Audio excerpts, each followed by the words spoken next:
E a gente abre a edição de hoje com o grupo de acolhimento a mães enlutadas.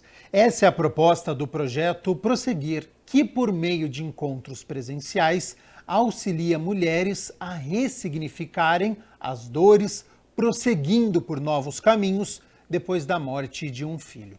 A iniciativa começou em Campinas e é realizada também em cidades da região, como Olambra e Americana. Como a morte ainda é um tabu para a sociedade, falar sobre este tema é mais do que essencial no processo do luto.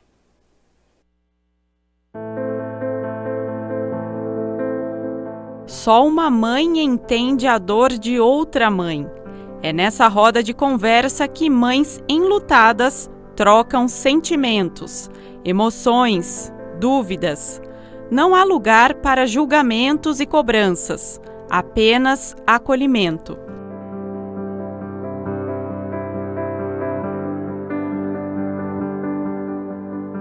Eu senti muita dificuldade de ter apoio da família e dos amigos, porque ninguém tinha sentido a falta de perder filho.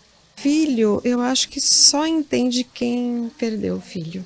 O projeto começou em 2019 e hoje já ajuda 20 mães aqui de Campinas, que se encontram quinzenalmente aqui no Espaço Gaia para compartilhar experiências. A iniciativa também se expandiu para a região. Em Olambra, 15 mães fazem parte do grupo, enquanto em Americana são 10.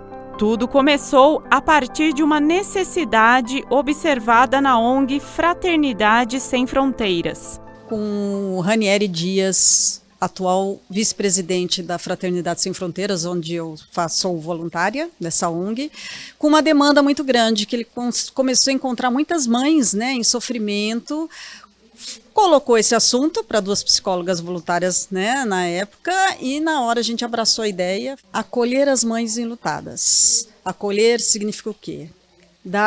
Que elas consigam dar novos significados, né, para essas dores, para esses momentos e conseguirem prosseguir com a vida. Demanda de suicídio, acidentes, doenças, né, não importa como foi a morte. Mas nós não temos religião, classe social, somos um grupo voluntários, né, então assim, os encontros acontecem aqui voluntariamente, sem custo. E elas, sabendo do nosso grupo, elas entram em contato, principalmente no Instagram, e a gente acolhe. Para estruturar e coordenar melhor o projeto em Campinas, a psicóloga fez especialização em tanatologia. É importante a gente realmente conhecer muito bem o processo, né? Apesar de ser muito individual, tanto para entender também essa individualidade, né? Então eu fiz a pós-graduação em tanatologia, que estuda a morte e o morrer. Por que não falar de morte, né? Se a única certeza que a gente tem desde o dia que a gente nasceu. E não falar de morte dificulta muito o processo de luto. Meu filho faleceu faz 1 ano e meio e quando completou uns 10 meses que ele faleceu, eu comecei a frequentar o projeto da Mônica. Do que ele faleceu? Você poderia contar pra gente? Ele não morava no Brasil, morava no Texas. E ele veio para o Brasil, ficou um tempo comigo, voltou 2 meses depois, teve morte súbita e isso foi difícil porque eu tive que ir lá buscar o corpo dele, tudo por isso que é bem difícil isso, né? O luto não é uma condição patológica, é um período de recolhimento, uma experiência emocional profunda e individual. E é fundamental não reprimir a dor. É um processo que não são fases, como muitas pessoas falam, né? Eles são altos e baixos, né? Aquela montanha-russa, uma hora eu estou bem, pode passar 2 anos, eu estou lá embaixo ainda, subo um pouquinho, 4, 5 anos, não tem tempo. Então aqui eu tenho mães, eu acho que a mais recente, 3 meses, tem de 8 anos, tem uma com 22 anos, perderam, e elas se encontram e são os mesmos sofrimentos, a mesma demanda. Você tem essas outras mães que sabem exatamente pelo que você está passando, pela dor que é, né, de você sentir um sufocamento aqui, de querer chorar de vez em quando e saber que isso é normal. Ninguém supera, ninguém se conforma com a perda de um filho. Nós não falamos em superação, nem em se conformar com uma perda. Mas é ressignificação. Ressignificar é o quê? É você trazer se adaptar a essa nova realidade. E sem tempo, não existe tempo. A Márcia perdeu o filho de 24 anos em um acidente de moto, há 3 anos. Ela chegou até o projeto por indicação de uma amiga. Não é para falar de morte, de luto, e sim para cada um mostrar a sua dor, que é única, né? De cada um, cada mãezinha que está aqui perdeu de uma certa maneira, de um certo modo, e isso me conforta bastante. Conto no dedo para chegar esse dia para estar aqui com elas. Sinto que eu levo essa ajuda para o meu lar. Meu marido, meu outro filho. Essas trocas são muito enriquecedoras, porque geralmente, dentro do núcleo familiar mesmo, e amigos, familiares, né, o entorno, então nem se fala, mas elas não encontram espaço, né, para chorar, né, não pode chorar, não sei o quê, não, porque você está em depressão. Então, assim, aqui elas vão trocando as suas experiências e vão vendo, nossa, eu não estou ficando louca, é normal. Então aqui elas encontram permissão para sofrerem, para explorarem, né, os seus sentimentos, os seus vazios. A Sueli também perdeu uma filha de 24 anos em 2021. Ela tratava uma leucemia e havia acabado de passar pelo transplante de medula óssea quando contraiu a Covid. Na época, o irmão da jovem foi o doador compatível. Eu conheci, foi na missa de 7º dia, né, da minha filha, que tinha a mãe de uma amiga dela, que trabalha, né, com esse projeto, e indicou para mim. E isso foi muito importante, porque até hoje me ajuda, né, porque é uma coisa que nunca vai passar, né? E aqui, então, é um espaço que você encontra mais força para conseguir tocar sua vida, né? Isso, sem dúvida nenhuma, porque eu acho que sozinha seria muito mais difícil mesmo.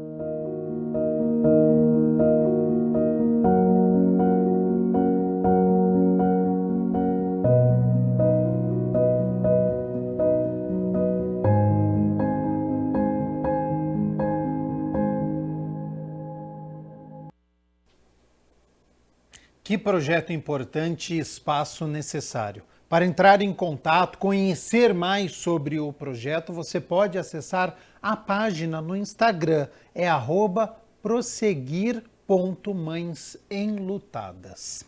E olha só, a nossa equipe acompanhou 2 pessoas com transtorno do espectro autista que estão inseridas no mercado de trabalho há mais de 5 anos. Acompanhe só.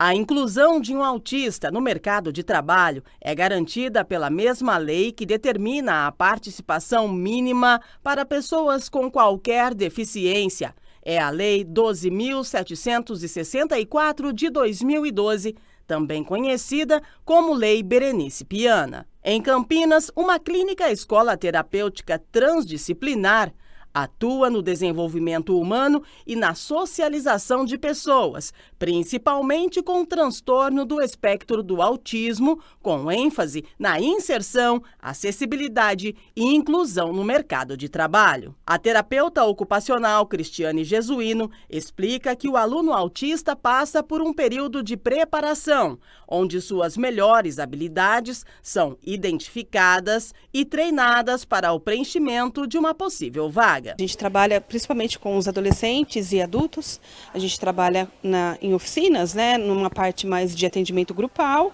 pensando que quando ele for inserido para o mercado de trabalho, o ambiente de trabalho é em grupo, né, ele tem que viver, né, com os outros, né, na sociedade, né, então a gente já faz esse trabalho de convívio mesmo com eles, e aí a gente dá toda uma gama de habilidades, né, então são habilidades manuais, a gente trabalha muito com regras, né, o que pode, o que não pode, mesmo que aqui a gente não tem tanto uma regra de um trabalho, mas a gente tem tem regras, né? A gente vive num mundo com regras, né? E aí a gente trabalha também toda essa parte de organização, né? Que a gente tem que ter, asseio pessoal, então o cuidado, né? Com o seu corpo, com o seu cabelo, com a sua unha. Então a gente faz todo esse trabalho, né? Que a gente fala que são as atividades de vida diária.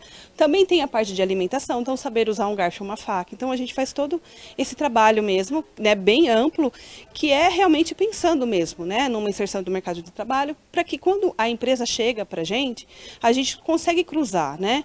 A informação que a empresa tem dessa vaga, então com aquele educando que está mais apto para exercer essa função que a empresa está buscando. A terapeuta conta que o ambiente precisa ser adequado, ter respeito e acolhimento. E por esse motivo é necessário uma análise sensorial na empresa contratante. E a gente também vai até a empresa, a gente verifica mesmo, né, qual é a função que está sendo, né, o cargo, né, ali, a função que está sendo ofertado, para ver se a gente precisa também de uma adaptação. Se tem muito ruído, porque às vezes ele tem essa sensibilidade auditiva, então assim, se ele precisa de outro tipo de adaptação, porque tem toda uma questão sensorial que para eles é muito importante, né? Então a gente também tem que fazer essa análise de função na empresa para a gente realmente ver mesmo qual educando, né, está apto para exercer aquela função. Rafael Tomazelli é autista, tem 32 anos, está no mercado de trabalho há mais de 10 anos e desde os 9 anos de idade frequenta a escola terapêutica. Estudante.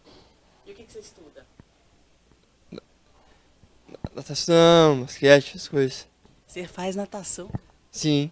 E como que é fazer natação? Gostoso. Ainda um pouco tímido, ele faz questão de salientar que fez muitos amigos durante a sua jornada. Tranquilo. Você faz o quê? Pé de calça, motor, essas coisas. Vendo o empenho do filho, Sueli Regina destaca que Tomazelli é um menino de sorte e que mesmo acreditando sempre em Rafael, ela não imaginava que ele pudesse ir tão longe. Não. Assim, foi, na verdade, com 9 anos que a gente descobriu a síndrome dele, é o X frágil, que tem a características de autismo, né? Então, a partir daí é que veio, assim, o caminho a seguir, né? Então, aí nós trouxemos ele aqui no Instituto Ser, foi onde desenvolveu o Rafael.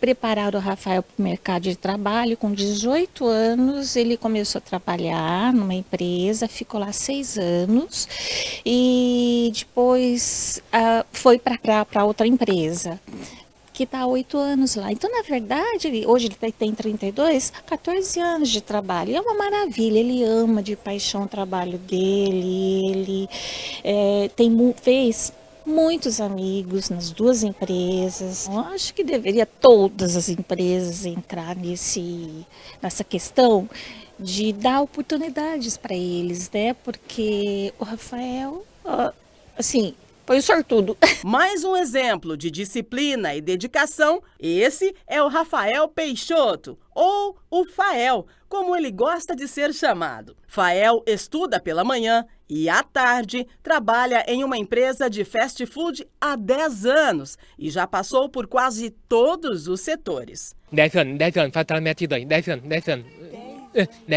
certificado, depois começou Copa, fazer lanche, fazer coca, suco, uva, laranja, popo, e mamãe, pai, e fazer lanche, neném, depois cebola.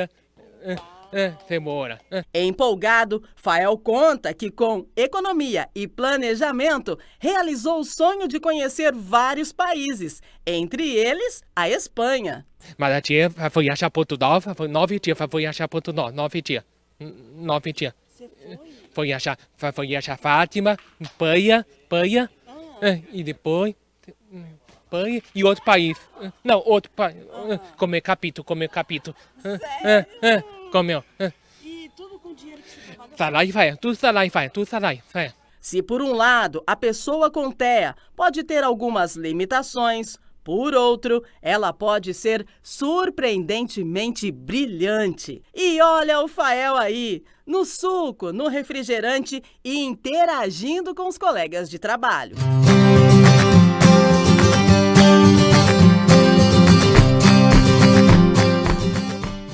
Jefferson Graciano Ramalho é consultor da empresa onde Fael trabalha e destaca a força de vontade do colaborador. Muito maior do que a maioria das pessoas, muito maior. Eles acabam fazendo muito mais. O Rafael é um amor de pessoa, todo mundo gosta dele, ele ajuda todo mundo. Não tenho o que falar, é 1000%. Melhor que muitos outros funcionários. Agora, olha o tamanho dessa empresa. Aqui é um centro de distribuição de autopeças. E quem está lá? O Rafael Tomazelli, em plena atividade.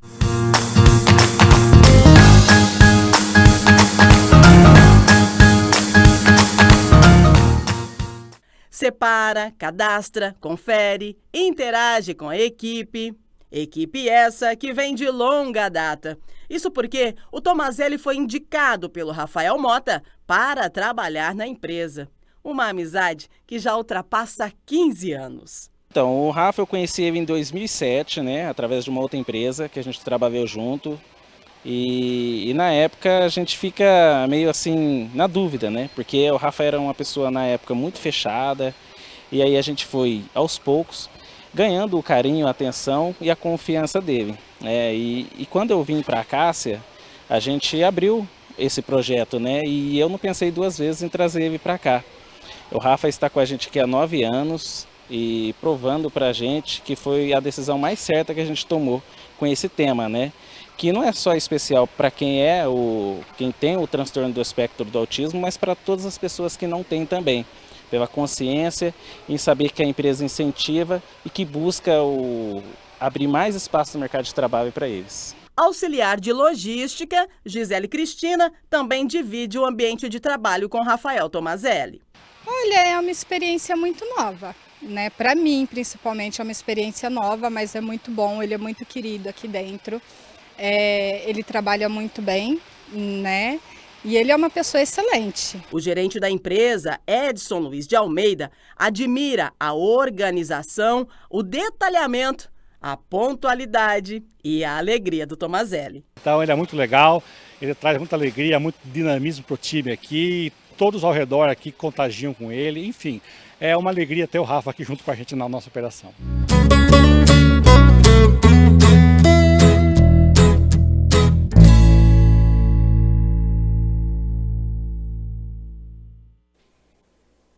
Reportagem muito bacana, parabéns pelo trabalho da nossa equipe, dos familiares, das empresas também, né? Que acolhem e dão oportunidade para essas pessoas poderem trabalhar.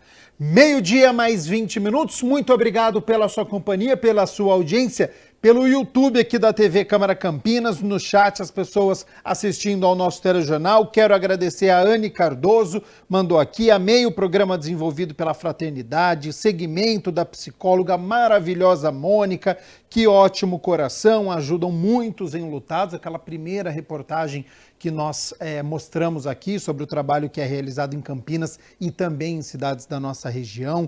O Marcos Cardoso também, belo trabalho de voluntários que dedicam o tempo, conhecimento a pessoas que precisam de auxílio neste momento difícil. Manda também o seu comentário, está assistindo a nossa reportagem, manda para a gente ou pelo chat do YouTube ou pelo nosso WhatsApp. Pode mandar, 19 é o nosso DDD, 97829-3776 é o número do nosso WhatsApp, está aqui embaixo da sua tela, que a gente conversa ao vivo e eu falo o seu nome, seu bairro e também a sua mensagem. E olha só, a 18ª campanha do Agasalho Transur que foi lançada e você pode colaborar doando roupas, calçados nos postos de coletas. Todo o material é triado e direcionado às entidades beneficentes da cidade. A campanha do Agasalho da Transurc 2024 já está com os postos de coletas disponíveis para receber as doações de roupas e calçados. Essa é a sua 18ª edição. Olha, essa campanha ela começou em 2005 e hoje nós estamos na 18ª edição.